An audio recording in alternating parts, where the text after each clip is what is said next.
time for getting to all those things you dreamt of doing but never had the time, like mastering sweep picking or pulling out every piece of gear that you can tune a guitar on, putting them all side by side and seeing how they compare?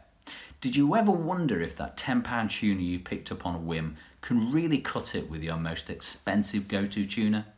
Does a 30-year-old tuner still work? Does every tuner which isn't a Boss TU3 absolutely suck, as social media guitar fanboys have been telling you for the last 10 years? Will anyone watch a video of me tuning a guitar for 10 minutes? These are just some of the questions we probably won't answer today. But what we will do is put 15 guitar tuners side by side, plug one guitar into them all and see how they compare. So we've got a Boss GT5 and GP10 with about 20 years between them, a Line 6 Pod 2 M9 and Amplify, which is strictly an amplifier, but hey, the more the merrier. A Digitech HT2, which is my personal go-to tuning pedal, a Zoom 5052 GT1 and multi-stomp, two Dan Electro tuners, a Korg Pandora Mini, and finally a Donna DT1 and a Rowan 300 series mini tuner. Now this was more tricky than I first anticipated, since not all tuners have a bypass to output sound, but with multi-effects I had a few options. Secondly, some pedals have displays so bright you could light a small office, whilst others are pretty dim. So I had to add a couple more video recording devices and do a lot of video editing to ensure the displays would be readable. Lastly, what guitar to use. I didn't want to use a trem system to add complication to the tuning, and certainly not a Floyd Rose, as I didn't want this to be a 3-hour video. So I opted for two fixed bridge guitars, one with high output pickups, which are Entwistle HVX humbuckers, and another with lower output Warman P90s for a bit of variation. So if watching someone tune a guitar is your thing, then watch on.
If you did watch to the end without skipping, well done. So what did you think?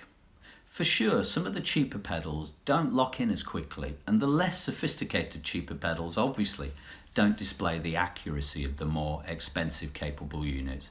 But I think they all do the job. The Boss multi-effects pedals for me always shine through, often picking up that initial transient as the picked string bends the note up initially. And the Line 6 M9 also provides a very fast reference display for the note being tuned. The cheaper pedals also struggled somewhat with the signal input falling off more quickly, but that could just be a symptom of splitting the signal so many times. Where there was a difference of opinion between the better tuners, occasionally showing slightly flat and slightly sharp at the same time, these were tiny variations.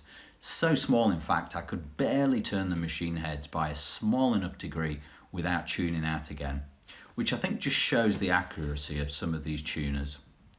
The worst tuners just appear to be in tune anytime you're close to the note, but I think that's also an artifact of the nature of the display, which doesn't always allow you to visualize the small differences. If you do want to buy a tuner for really good accuracy, the display is really probably the most important aspect. Hope you enjoyed. Until next time.